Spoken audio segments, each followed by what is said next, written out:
రాష్ట్రంలోని రైతులకు వానాకాలం పంటల పెట్టుబడి సాయం అందించడంలో తెలంగాణ ప్రభుత్వం సరికొత్త రికార్డు నమోదు చేసింది.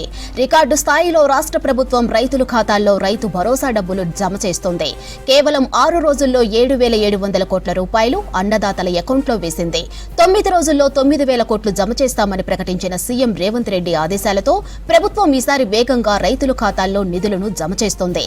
జూన్ 16వ తేదీన రైతు నేస్తం వేదికగా రైతు భరోసాను సీఎం ప్రారంభించగా శనివారం నాటికే రాష్ట్రంలో 9 ఎకరాల్లోపు భూములున్న రైతులందరికీ ఖాతాల్లో రైతు భరోసా నిధులు జమయ్యాయి. గడిచిన 7 ఏళ్లలో ఇంత వేగంతో రైతుల ఖాతాల్లో నిధులు జమ చేయటం ఇదే మొదటిసారి. వానాకాలం పంటలకు సంబంధించి గతంలో రైతులకు పంటలకు పెట్టుబడి సాయాన్ని ప్రభుత్వం గరిష్టంగా 169 రోజుల వరకు పంపిణీ చేసింది. ఇక వ్యవసాయ శాఖ రికార్డుల ప్రకారం 2021లో 11 రోజుల వ్యవధిలో 7,360 కోట్లు జమ చేయటం ఇప్పటి వరకు ఉన్న రికార్డు. ఆ రికార్డును బ్రేక్ చేసింది కాంగ్రెస్ సర్కార్.